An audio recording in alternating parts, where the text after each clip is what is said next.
Hello guys, मैं हूं अभिषेक और आज के इस वीडियो में मैं डिस्कस करने वाला हूं वन पीस के लेटेस्ट चैप्टर 1147 के बारे में। इस चैप्टर में हमें देखने को मिला है कि होली नाइट्स ने एल्बाफ के जायंट्स को अपने प्लान्स के बारे में सब कुछ बता दिया है कि क्यों उन्होंने उनके बच्चों को किडनैप किया है।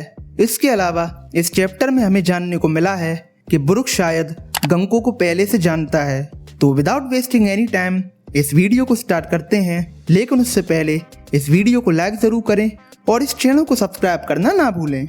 तो सबसे पहले इस चैप्टर की कवर स्टोरी के बारे में बात करें तो इस चैप्टर की कवर स्टोरी में हमें यामातो के साथ राइजो भी देखने को मिलता है, जो कि अब उडोन का दाइम्यो है और वो यहाँ पर यामातो को हुजू को डिफीट करने के लिए शाबाशी देता है और अपने ग्रेटिट्यूड को एक्सप्रेस करने के लिए वो उसे काफ़ी ज़्यादा फूड देता है। बाकी इस कवर स्टोरी में हमें ये जानने को नहीं मिला है कि क्या यामातो ने उल्टी और पेज 1 को अपना सबऑर्डिनेट बनाया है या फिर नहीं, क्योंकि हमने लास्ट की कवर स्टोरी में देखा था कि उल्टी ने यामातो से बोला था कि वो उसे सर्व करेगी क्योंकि यामातो ने उसकी और उसके भाई की जान बचाई थी। बाकी अब ये देखना काफ़ी ज़्यादा इंटरेस्टिंग होगा कि आगे की कवर स्टोरीज़ में यामातो अपनी जर्नी को अकेले ही कंटिन्यू करेगी या फिर उसके साथ हमें उल्टी और पेज 1 भी देखने को मिलेंगे। अब बात करते हैं इस चैप्टर की। तो ये चैप्टर स्टार्ट होता है एक फ्लैशबैक के साथ, जहां हमें देखने को मिलता है कि सॉल ने रॉबिन और चॉपर को सॉमर्स के बारे में बताया था कि वो एक होली नाइट है और जिसको सॉल ने पहले देखा है। आगे सॉल यहाँ पर बोलता है कि हम इन्हें डिफीट नहीं कर सकते हैं क्योंकि ये होली नाइट्स इमोर्टल हैं। तुम्हें सही मोमेंट का वेट करना होगा, तभी तुम इन सारे बच्चों को बचा सकते हो। इसके बाद हम देखते हैं कि सॉल पूरी तरीके से डिफीट हो चुका है और जिसके बाद गंको बाकी स्ट्रोएट्स को एक साथ बंदी बनाकर सॉमर्स के पास ले जाती है। यहाँ हमें देखने को मिलता है कि नामी, ऊसॉप, जिम्बे और ब्रुक एक साथ बंदी बनकर बैठे हैं और ये सारे काफ़ी ज़्यादा फ्रस्ट्रेटेड हैं। इसके बाद यहाँ पर ब्रुक बोलता है कि उसने शायद गंको को पहले कहीं पर देखा है और वो उसे पहले से जानता है। बाकी जैसे ही मैंने इस बात को सुना तो मैं काफ़ी ज़्यादा हैरान हो गया कि ब्रुक ने गंको को पहले कहाँ पर देखा है। क्या ब्रुक ने गंको को अपने कॉन्सर्ट्स में देखा है? क्योंकि हम जानते ही हैं कि गंको उसकी फ़ैन है और वो उसकी सॉन्ग्स को पसंद करती है, या फिर ओडा सेंसेई इन दोनों कैरेक्टर्स के लिए कुछ बिग प्लान कर रहे हैं। इसके बाद गंको ब्रुक के पास आती है और वो उसके फेस पर अपने पैर को रखकर बोलती है कि तुम अब अपनी पूरी लाइफ में सिर्फ मेरे लिए ही म्यूज़िक बनाओगे और तुम मेरे साथ बिलोंग करते हो। इसके बाद जैसे ही सारे स्ट्रॉ हैट्स गंको की इस बात को सुनते हैं तो वो काफ़ी ज़्यादा हैरान हो जाते हैं ये जानकर कि गंको, जो कि एक सेलेस्टियल ड्रैगन है, वो भी ब्रुक के सॉन्ग्स को पसंद करती है। इसके बाद ब्रुक गंको के इस प्रपोजल को एक काफ़ी ज़्यादा शानदार लाइन से ठुकरा देता है और जब गंको उससे बोलती है कि तुम अगर मेरे इस ऑफर को रिफ्यूज़ करोगे तो तुम मारे जाओगे, तो ब्रुक उससे बोलता है कि I will sooner embrace death then live without honour. और जैसे ही मैंने ब्रुक की इस लाइन को सुना तो मुझे पर्सनली गूसबम्स आ गए। बाकी आप लोग बताइए मुझे इस वीडियो के कमेंट्स में कि आप लोगों के क्या रिएक्शन थे जब आपने ब्रुक की इस लॉयल्टी वाली लाइन को सुना था। इसके बाद जैसे ही गंको ब्रुक की इस बात को सुनती है तो वो उसके ऊपर एक किक से अटैक करती है, लेकिन नेक्स्ट पैनल में हमें काफ़ी यार शॉकिंग चीज़ को देखते हैं, क्योंकि गंको हमें यहाँ पर एंग्री नहीं बल्कि काफ़ी यार सैड और हर्ट देखने को मिलती है और वो अपने हार्ट को नेक्स्ट पैनल में पकड़े हुए होती है। बाकी गंको के इस रिएक्शन को देखकर मैं काफ़ी ज़्यादा कंफ्यूज्ड हूँ कि ओडा सेंसेई उसके कैरेक्टर को किस रूट पर लेकर जा रहे हैं। क्या वो एक्चुअली में इतनी ज़्यादा ईविल है या फिर वो सिर्फ यहाँ पर एक दिखावा कर रही है और वो अंदर से एक काफ़ी अच्छी पर्सन है। इसके बाद नेक्स्ट हम देखते हैं कि सॉमर्स डेन मुशी के जरिए एल्बाफ के सारे जायंट्स को होली नाइट्स के प्लान के बारे में बताता है और जहां वो सबसे पहले बोलता है कि एल्बाफ पर जो भी केओस स्टार्ट हुआ है उसके पीछे हमारा ही हाथ है। हम होली नाइट्स हैं जो कि मरीजों से आए हैं।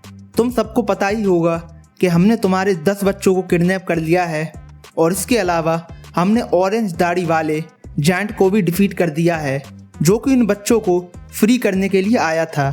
तुम्हें क्या लगा कि तुमने आग को बुझाकर इन बच्चों को सेव कर लिया है, लेकिन वो अभी भी हमारी गोल की तरफ ही आगे बढ़ रहे हैं। इसके बाद हमें किलिंगम देखने को मिलता है जो कि एंज से बोलता है कि तुम्हें किडनैप हुए सारे बच्चों के नाम पता ही होंगे। तुम अब इन सारे जायंट्स को बताओगी कि हमने कौन कौन से बच्चों को किडनैप किया है। इसके बाद आगे हम देखते हैं कि किलिंघम सारे बच्चों को नींद से जगा देता है और इसके बाद हमें देखने को मिलता है कि इन सब बच्चों के साथ कॉलिन भी हमें वहाँ पर देखने को मिल रहा है, जो कि सबसे ज़्यादा आगे चल रहा होता है। इसके बाद हमें एक सॉर्ट ऑफ फनी मोमेंट देखने को मिलता है, जहाँ जब बाकी बच्चे डरे हुए होते हैं तो कॉलिन उनसे बोलता है कि तुम सब शांत रहो, मैं तुम्हारी तरह डरपोक नहीं हूँ, मैं एक वॉरियर हूँ।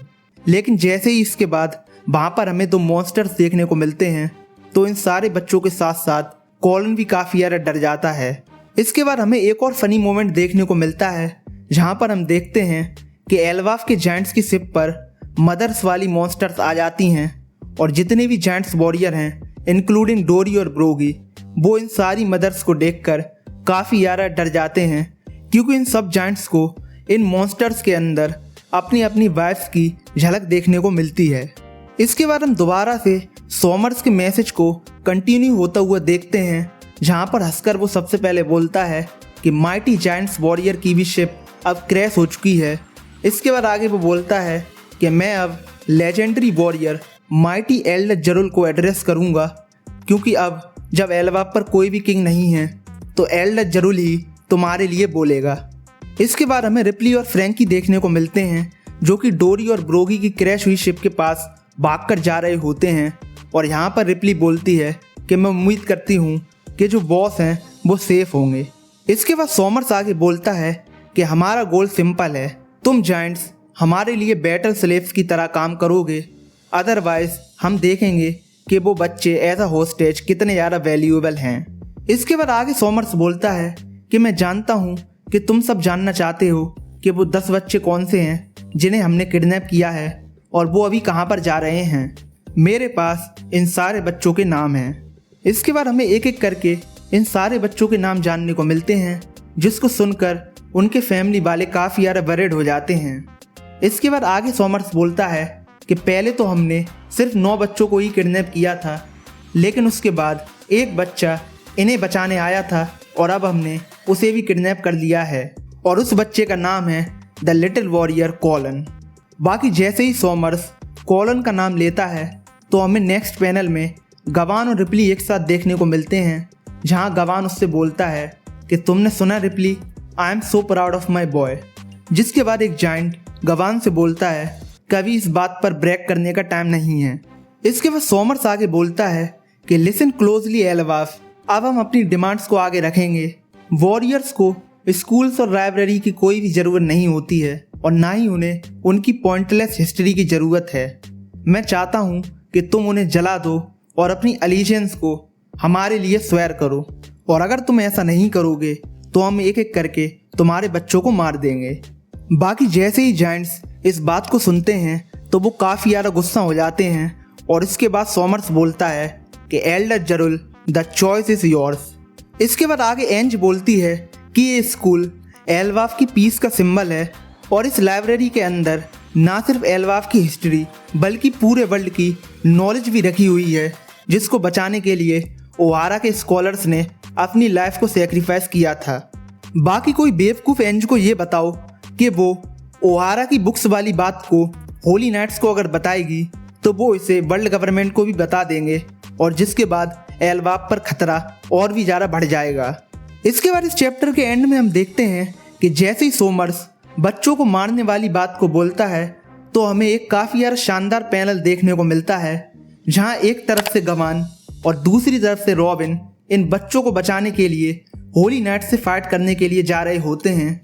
बाकी गवान पर तो मुझे काफ़ी ज़्यादा भरोसा है कि वो इन होली नाइट्स को अकेले हैंडल कर सकता है, लेकिन मैं रॉबिन के लिए काफ़ी ज़्यादा वरीड हूँ, क्योंकि हम जानते ही हैं कि ना उसके पास कोई भी हाकी है और ना ही वो एक फाइटर है, वो सिर्फ अपने डेविल फ्रूट पर ही रिलाई करती है। तो नेक्स्ट चैप्टर में ये देखना काफ़ी ज़्यादा इंटरेस्टिंग होगा कि रॉबिन कैसे इन होली नाइट्स का सामना करती है। इसके अलावा मैं गवान वर्सेस होली नाइट की फ़ाइट को भी देखने के लिए काफ़ी ज़्यादा एक्साइटेड हूँ कि उनकी फ़ाइट हमें कैसी देखने को मिलेगी। बाकी जैसा कि हम सब लोग जानते ही हैं कि नेक्स्ट वीक ब्रेक है, तो हमें इन सारी चीज़ों को देखने के लिए अभी थोड़ा वेट करना होगा। बाकी आप लोग बताइए मुझे इस वीडियो के कमेंट सेक्शन में कि आप लोगों की क्या रिएक्शन है वन पीस के लेटेस्ट चैप्टर को लेकर। इसके अलावा अगर आपको ये वीडियो अच्छी लगी हो तो प्लीज़ इस वीडियो को लाइक ज़रूर करें और इस चैनल को सब्सक्राइब करना ना भूलें। बाकी मैं मिलता हूँ आपको ऐसी और किसी वीडियो में, तब तक के लिए बाय बाय।